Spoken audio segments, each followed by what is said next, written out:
This is All of It on WNYC. I'm Allison Stewart. We hope you enjoyed our Broadway on the Radio event last hour featuring the cast and creative team behind Cats, The Jellicle Ball. If you missed any of it and want to see more, check out the YouTube video on our show page and share it with the Broadway lovers in your life. Next month, we'll gather again in the green space with the team behind The Outsiders. So stay tuned for more Broadway on the Radio updates.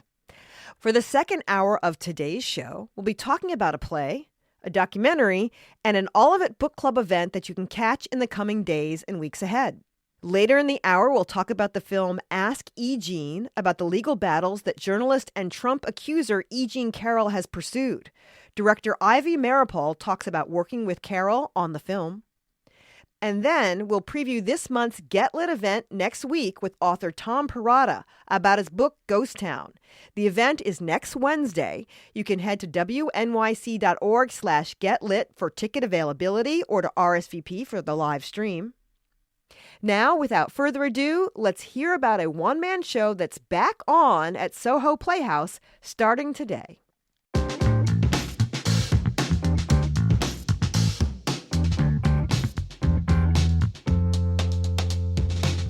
Performer Morgan Bassichis starred in the one-person show called Can I Be Frank?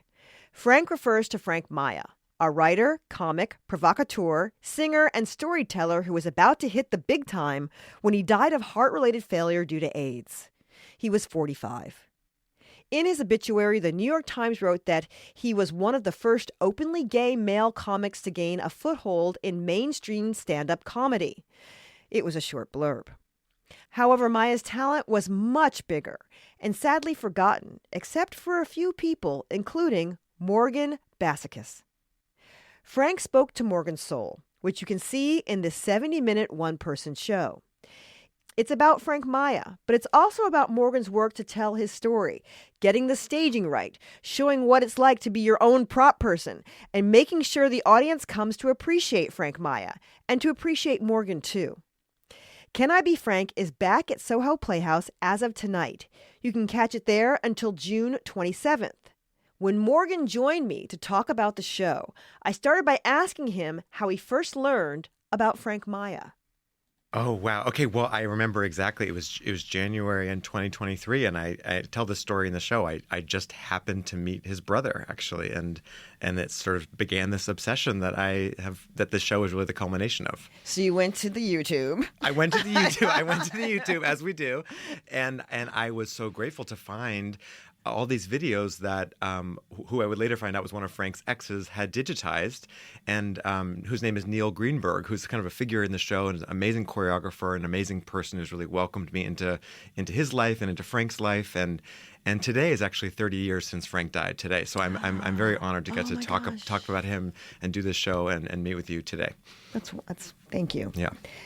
What was the purpose of Frank's work, of his comedy? When you think about it, after watching all those videos, what was the purpose? Oh, wow. I think there's this like desire to be seen, you know, and there's this desire to delight others and to be delighted in that I think so many of us can relate to. And I think, you know, he had that compulsion to make people laugh and to be alone on stage, which is a particular kind of compulsion, you know, or pathology that I share too.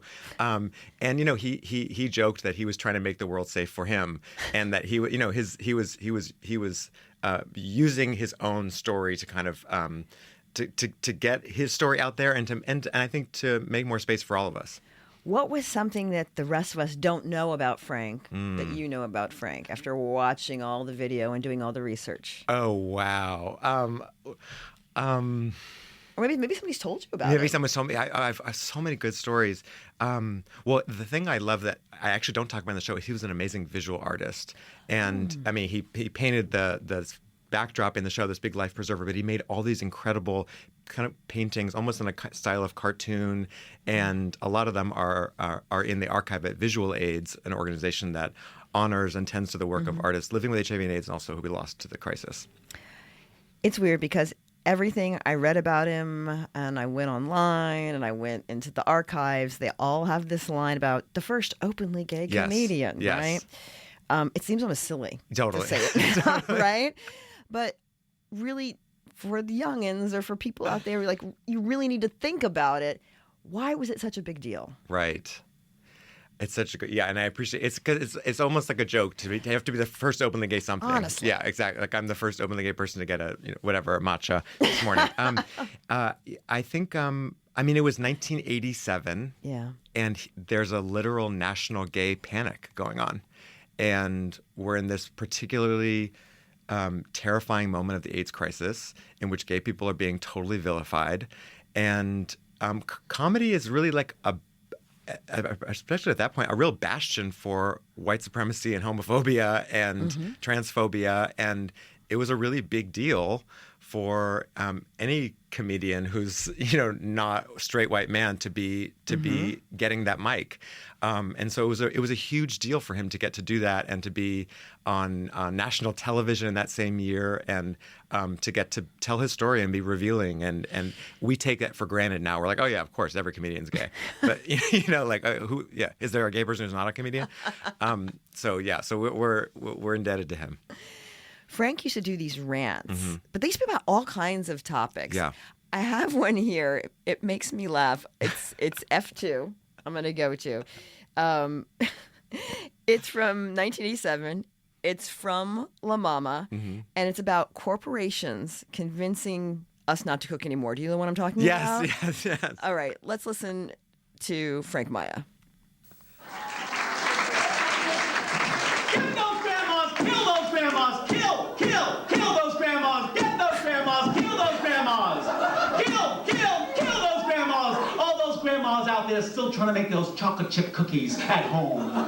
Find them and kill them. That's what the interoffice memo from Duncan Hines said. And all those housewives out there still trying to make your own cake from scratch. We know you're out there. We're gonna find you. We're gonna get you.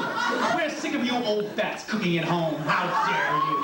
We're looking for young kids, young American kids who drink NutraSweet, who have no idea whatsoever what homemade tastes like. I'm going to clap as well. Yes, that was amazing. I'm in the office. Kill those grandmas. Kill those grandmas.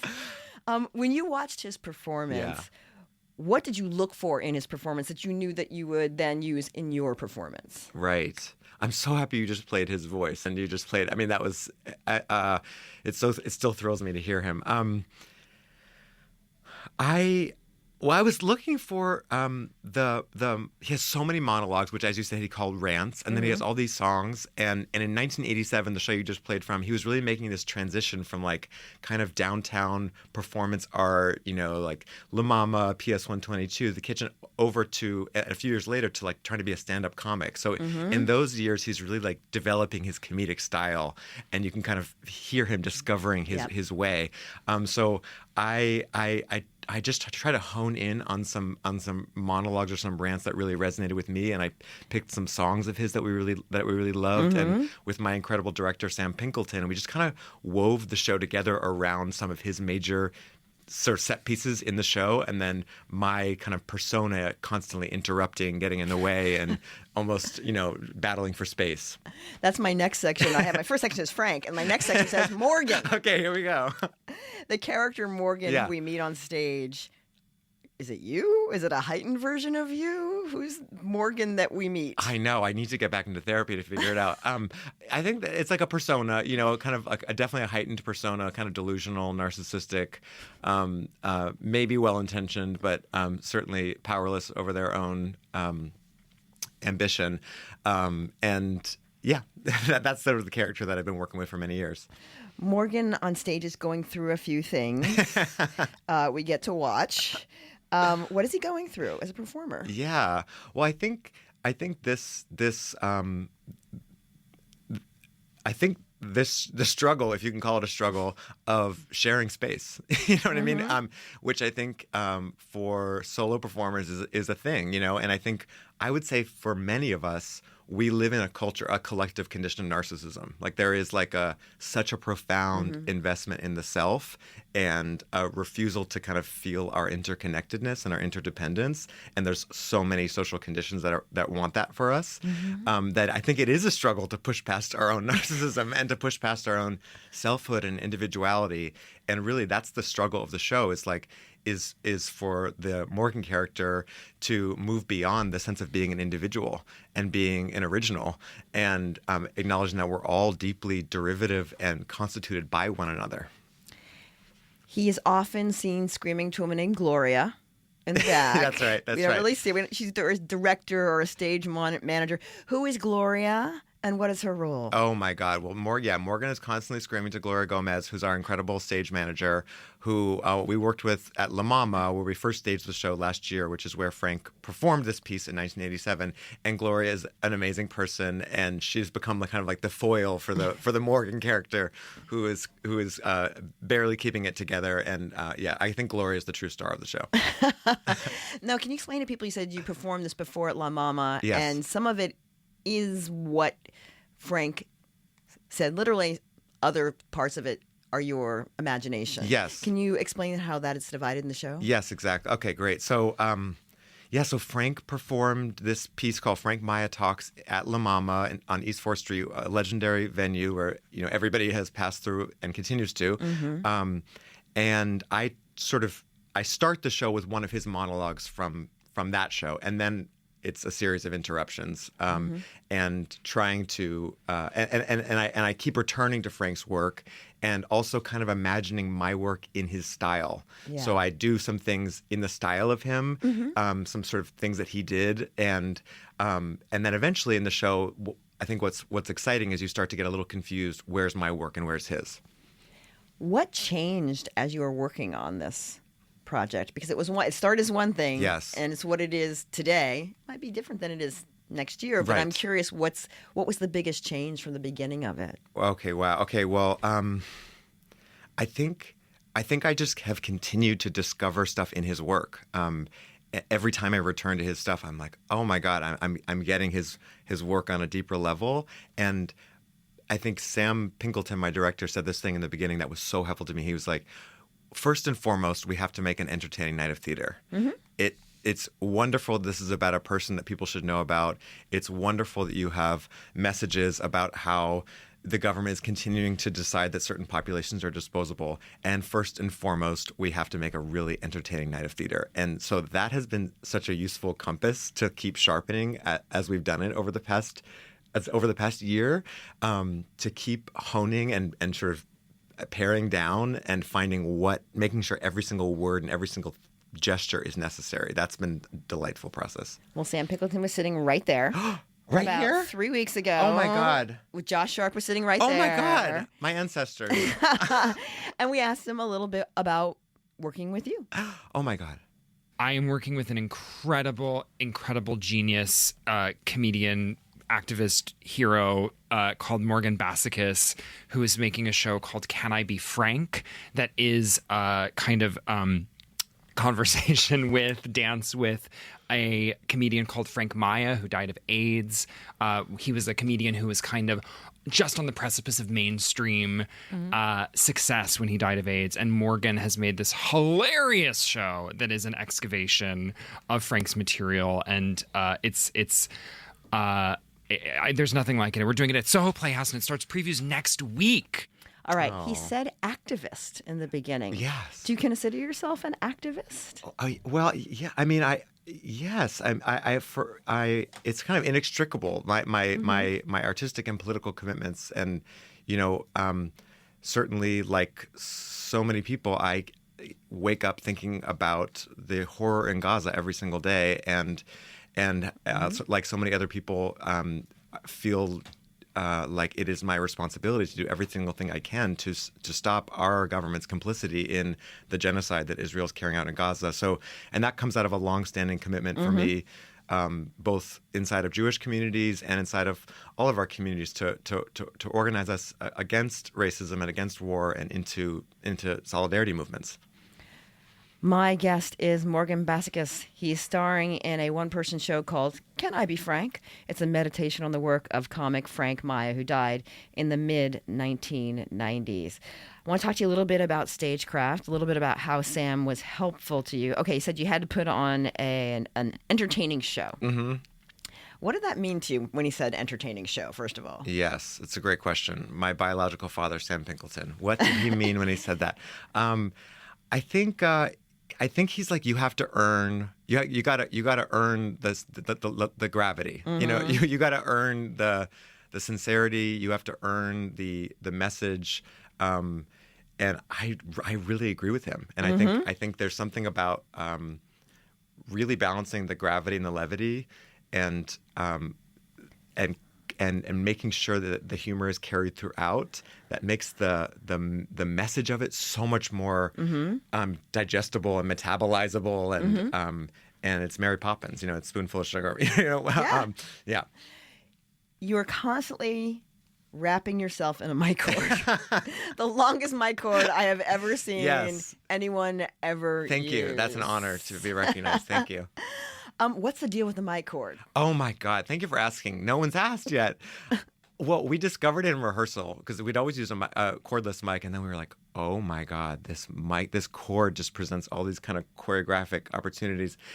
And also to me, it kind of also represents this kind of umbilical cord, this kind of like across generations, that is like the microphone cord for so many of us queers, of like, we are passing down the mic and we need to get on stage, and we have this need that we don't even totally understand where it comes from, to get on stage and try to make people laugh. And it just carries through so many generations. Well, it's interesting because when I watched one of the past Frank Maya, he had one of the long cords. I was like, oh, is it that? But then at the same time, when you're on stage, like, you don't really know what to do with it. It's like wrapped 5 times around your arm. You've got a woman in the audience. You ask her to hold the cord. It was one of those things that was like funny, and you're not sure why. Totally. I appreciate you naming it. Yeah. Choreography is what we call it. Yeah. Excellent. The staging. Staging of the show is interesting. You use the same life preserver that Frank used in his program. Yeah. First of all, why did you choose to use that? Mm-hmm. I knew right away when I saw the video of his work that I wanted to recreate that very simple set that he had, which was his backdrop of this life preserver. And I asked my dear friend Eli Harrison to recreate it. And so they like meticulously recreated it, which I think was just its own kind of beautiful gesture of honoring, to like recreate what somebody else made. And I think the symbol, means something to him, and also it can mean a lot of different things to a lot of people. So it's this kind of very open-ended, I think, thing that people can kind of make their own meaning off of. And he also he made merch. He made buttons. He made t-shirts. That was his logo. He was kind of like getting his logo out in the world. So we wanted to honor it that way. In the show, you sing. Yeah. You've got a beautiful voice. Oh, by the thank way. When did you decide that there would be singing in the show? Oh, I always knew because he was singing in his shows, and the music was so amazing, and I thought, oh my God, I can't. And that was part of the eerie thing of discovering his work, was like, these jokes feel very familiar. The songs, which are kind of these neurotic pop songs, he has a song called God is Busy, like he's a song called Too Nervous. Like that also really resonates with the kind of songs I make. I have a song about seltzer, you know what I mean? Like, so that is tied to the boycott, divestment, sanctions movement. And so, I knew right away I had to do some of his songs. What do you hope people will talk about after they see the show? They leave, they go out, they have a drink. What do you hope they talk about? Well, I hope they'll go and do research and find and go and look at more videos of Frank. You mentioned, I'm sorry to interrupt please. you. You mentioned a series of people whose writings that we could read. Yes. Would you name them really quickly so if somebody wants to go Google them? Oh, yes. At the end of the show? Yeah. Yes. Oh, that's okay. So if you can remember. Yes. Well, some of the artists I name in the show, I name like Ron Vodder and Cookie Mueller and Chloe Zubailo and Reza Abda and Frederick Weston and Ray Navarro and Charles Ludlam. And then I end the show talking about an activist and a writer who's so important to me and so many people, named Douglas Crimp. who was a member of ACT UP and who wrote a very important essay called Mourning and Militancy that has been a guide for so many of us. So I encourage people to read that essay. It's funny because the serious part of the show, again, it's funny, but it's serious, but it's funny. And I asked my previous guest the same thing. How did you decide on the balance? Yeah. I almost think about it like a musical instrument, that you want to keep taut, like between the humor, between the gravity and the levity, so that you can like play it. You know what I mean? So so at any time, I'm trying to keep both of those that chord kind of taut, and I like the feeling of constantly zigzagging the audience back and forth to remind us that we don't need to take ourselves that seriously, and we can really care about something. With only a few more minutes, I'm curious, why do you think it's essential to keep the conversation about the AIDS crisis going 50 years after it? Yes. Why is that important? This is such an important question because the AIDS crisis, as my friend and hero Greg Bordowitz says, is still beginning. The AIDS crisis is not over. In fact, right now we are seeing billions of dollars in cuts to HIV research, to vaccine research, both in the U.S. and around the world, while the U.S. is sending billions to arm genocide. And so this crisis is not over. The attack on public health in this country is terrifying. The attack on LGBT people, on queer and trans people, the scrubbing of HIV and AIDS from federal websites and data. This crisis is just beginning, and our responsibility is to make sure to honor those we have lost and to continue their fight and to continue the struggle for a future where everybody has quality health care and a society that values life over profit. That was my conversation with performer Morgan Bassichis. His one-person show, Can I Be Frank?, is getting its second run at the Soho Playhouse from now until June 27th.